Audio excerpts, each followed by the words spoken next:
कथा महाराज जी ने जन्मोत्सव की बधाई के साथ प्रारंभ किया। तृतीय दिवस की कथा महाराज जी ने जन्मोत्सव की बधाई के साथ प्रारंभ किया। महाराज जी ने बताया कि भगवान प्रकट हुए तो देवता भी आकाश मार्ग से पुष्प की वर्षा करने लगे और अयोध्या की नागरिक भगवान के दर्शन के लिए दौड़ पड़े। इसी प्रसंग में अंतर्गत महाराज जी ने अयोध्या वासियों का उदाहरण देकर भगवान के दर्शन की आचार संहिता बताई कि जो जैसे ही तैसे ही उर्दी धावा भगवान को प्राप्त करने के लिए किसी भी प्रकार की बनावट दिखावट और आवश्यकता नहीं है। आप जैसे हो उसी प्रकार से बस परमात्मा को पाने के लिए दौड़ लगाओ।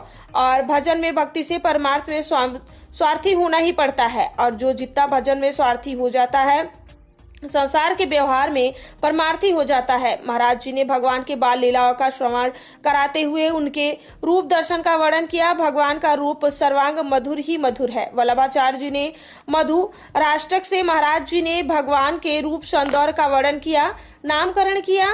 नाम संतों से, शास्त्रों से, बड़े बुजुर्गों से, विद्वानों से पूछ कर रखा जाना चाहिए, क्योंकि हमारे यहाँ पुरानी कहावत है कि यथा नाम तथा गुण नाम से ही पालक में किसी प्रकार का गुण का निर्माण होने लगता है। इसी वशिष्ठ जी से चारों भाइयों का नामकरण विशेष रूप से किया गया है।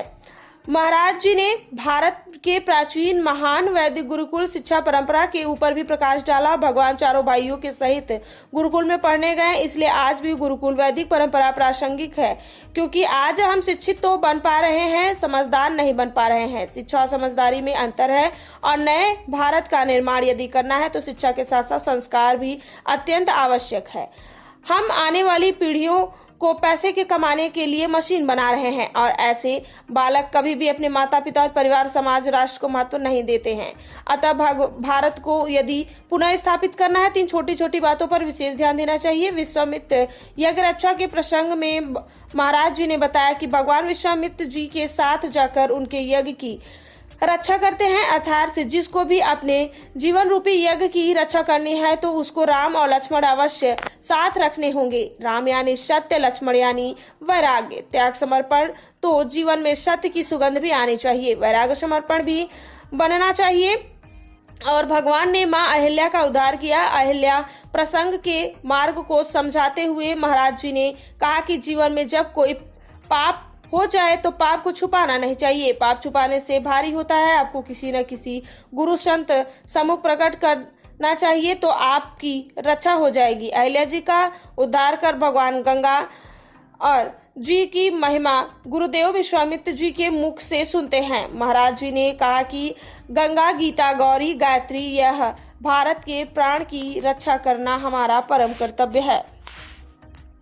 परिवार काशी द्वारा आयोजित भगवान की सुमधुर मंगलमय दिव्य अलौकिक अद्वितीय अनुपम अप्रतिम कथा के सभी आयोजकों को, अतिथि के रूप में पधारे सभी विशिष्ट महानुभावों को और मेरे अतीव आदरणीय, अतीव प्रिय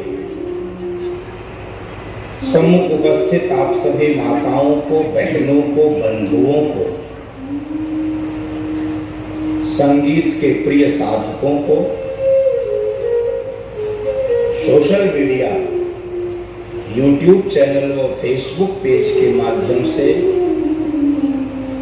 कथा श्रवण कर रहे समस्त श्रोता परिवार को मेरे और मेरी व्यासपीठ के सादर प्रणाम। जय सिया राम। मैं डॉक्टर संजय सिंह राठौर, CMD साईं वरदान हॉस्पिटल, अडली बाजार, महावीर मंदिर। डॉक्टर साहब, ये जो राम कथा चल रही है, इस कथा का नवरात्र में कराने का क्या उद्देश्य? नवरात्र में माँ देवी के इस दिनों में राम के आदर्शों का हम अनुसरण कर सकें, यही इस कथा का मुख्य उद्देश्य है। जैसा कि आज तीसरा दिन है तो आज किस उस पे कथा चल रही है? आज राम का जो कल जन्मोत्सव हुआ था, आज रामचंद्र जी का लालन पालन पोषण किस प्रकार से हुआ, किस प्रकार से अयोध्यावासी प्रफुल्लित हुए, हर्ष मनाए, उसी का वर्णन आज के दिन हो रहा है। मैं सतीश पांडे गाजीपुर का रहने वाला हूँ। मैं सर्वप्रथम इस कथा के आयोजक डॉक्टर संजय सिंह राठौर, विष्णु सिंह रघुवंशी, आशु प्रताप सिंह संयोजक विनय चौबे, वीरेंद्र दुबे जी को तहे दिल से धन्यवाद देता हूँ। जैसा कि आज तीसरा दिन है कथा का, तो आज किस उस पे वर्णन चल रहा है? कल जन्मोत्सव था, आज भगवान के लीलाओं का वर्णन होगा। क्या कहना चाहेंगे? मैं कहना चाहूँगा कि आपदाम पर हरतारम दाताराम सर संपदाम लोकाभिरामम श्री रामम भूयो भूयो नमामि।